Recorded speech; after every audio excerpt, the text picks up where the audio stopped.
Hey everybody, welcome to Responsible Conspiracy, our first video. This is going to be a video that explains what we're all about and what our biases are, so we don't have to go into that every single time we go through a specific conspiracy topic. So we're going to get out of the way right here. So essentially the reason that we're here is that some conspiracy theories are true and some aren't, right? It's not as simple as everything Alex Jones says is true or false, or everything David Icke says is true or false. It doesn't really work that way. There's a little more to it than that, and you have to be able to compartmentalize and learn how to find the kernels of truth hidden beneath exaggeration, which happens a lot in the conspiracy world. And the reason that we decided to create this channel is that we couldn't really find anybody doing this that wasn't like Snopes, where they dismiss everything out of hand, right? And also, we're starting to see this sort of new wave of conspiracy theory in the QAnon movement, where a lot of people that are relatively new to it are really getting sucked into a lot of pranks and hoaxes and ridiculous things that a lot of us who've been around for a while have seen before and have discounted out of hand. So rather than just smear all of the QAnon people with a brush, we want to go through the individual conspiracies one at a time. And some of these may not even involve, stuff the QAnon people even talk about. But we've got to apply a certain level of skepticism to our own side as we do the other side, right? So what we have to sort of relearn, especially given the fact that objective media is gone, is we have to learn how to be skeptical about the things that we want to believe, that we hope are true, as we are about the things that we don't want to believe, right? So a good example is the QAnon idea of the Great Awakening, that Trump is rounding up all the bad guys and is going to have them all execute military tribunals. Those of you who believe in that narrative may really hope that's true, and there are certain things that are provably true about the elite that would make it seem like that's a reasonable thing to do, that would be justice to deal with them that way. That doesn't mean it's true. Just there's very little evidence that there's a bunch of secret arrests going on. And we'll get into the specifics of that later. But the overarching idea here is you have to be just as careful with facts, proposed facts that reinforce your narrative, and you're biased to accept those facts as true because you believe in the narrative, as you are about facts that you don't want to believe. And that's because it's complicated, it's gray area. Some conspiracy theories are true. This is why we're not Snopes. The JFK assassination, I don't know the whole story, but I know it wasn't in the Warren Commission's report, and it involved a few more people than just Lee Harvey Oswald. The 9/11, there's a lot more of that story than we've been told. My personal belief is that prior knowledge, probably a given. Whether it was an inside job and by whom, I don't know. But there's more of that story than we've been told. Same thing with the Oklahoma City bombing. And I picked these because within the conspiracy theory movement, these are fairly uncontroversial examples in this day and age. And some conspiracy theories are nonsense, right? We did not fake the moon landing. It really happened. Tom Hanks is not dead. As a matter of fact, tricking people into thinking Tom Hanks is dead is like the oldest 4chan prank in the book. So don't get sucked in. And the Queen is not a reptile. I'm sorry, David Icke, but she's not. So why do we have these theories? If some conspiracy theories are true and some aren't, then what would cause somebody to propose an untrue conspiracy theory or something that they can't prove? What's in their mind to make them do it? They don't all have malicious intent. Some of them are crazy and genuinely delusional. And they sort of get paranoid and think all this stuff is going on. Anybody who's listened to call-ins on the Alex Jones show has heard from some of these people. There's a lot of hoaxers, pranksters who just think it's funny to trick people into believing things that aren't true. This is where a lot of the Tom Hanks stuff comes from. Some of them are trying to make money. I think the most concrete current example of that is there are folks who are trying to pump up the Ripple cryptocurrency based on this theory that there's about to be a global financial reset, right? Which has been a conspiracy theory floated for like the last 20 years. And we will have a show about that at some point. And a lot of these guys confuse facts and narratives, right? That bias from before. If you believe in a narrative, and the narrative might be true, the fact that the elite are a bunch of crazy pedophiles, that's true, right? But not everything that seems to reinforce that narrative is in itself true. You have to apply the same level of discipline. And so some people just say, hey, here's a little tiny rumor that I can inflate into a full-blown fact because it reinforces my narrative and it must be true.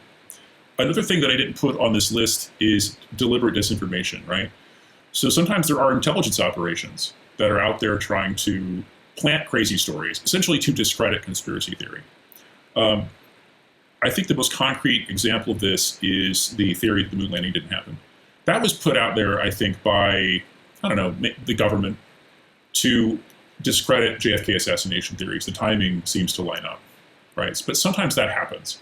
Sometimes when the truth gets out, the people that the truth hurts put out a bunch of weird stuff so that the same people saying the truth are also repeating the stupid hoaxes and lies and discredits the whole thing. That's the goal. So if we want to figure out what the truth really is, we have to be skeptic about our own side.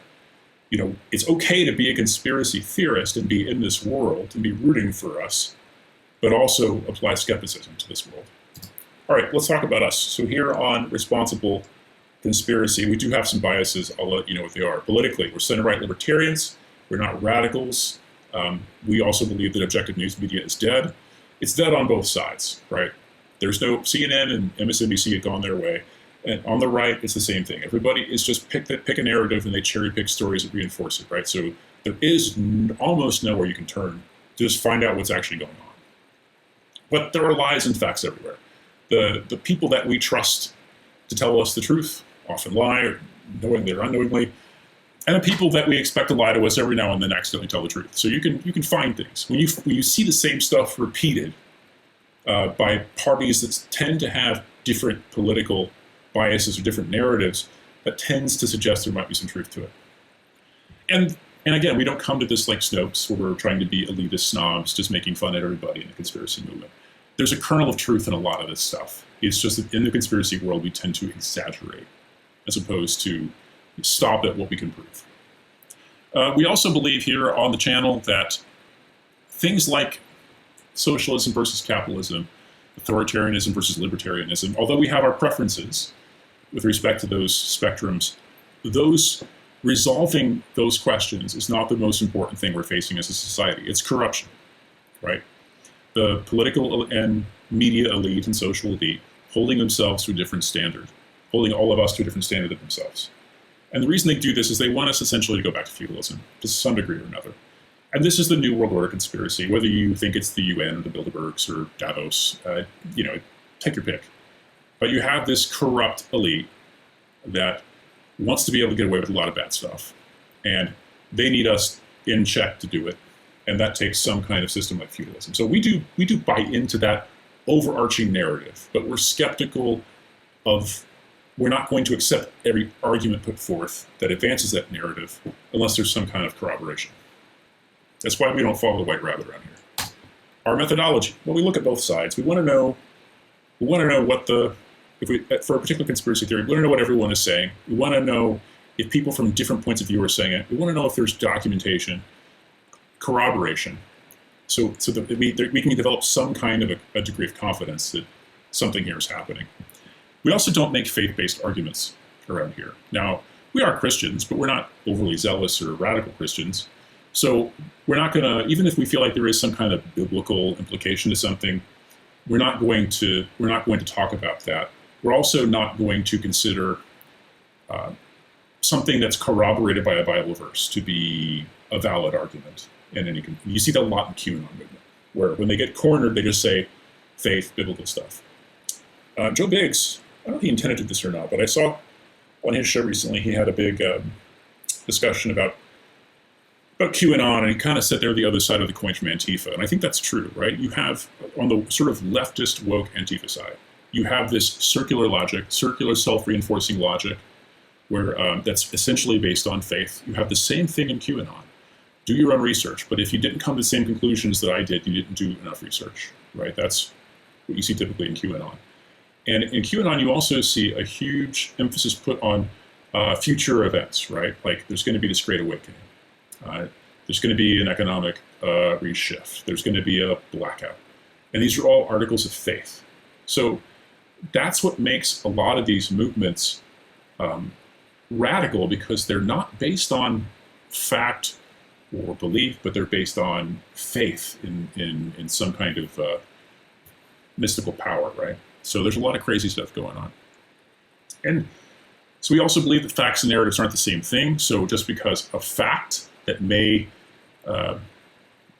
if a fact would support our narrative and that fact is disproven, it doesn't disprove the narrative necessarily. So we don't want to get our feelings hurt if a fact that attacks our favorite narrative, that supports our favorite narrative is shot down. We don't want to get our feelings hurt about that. So we're going to make sure that we maintain a distinction there.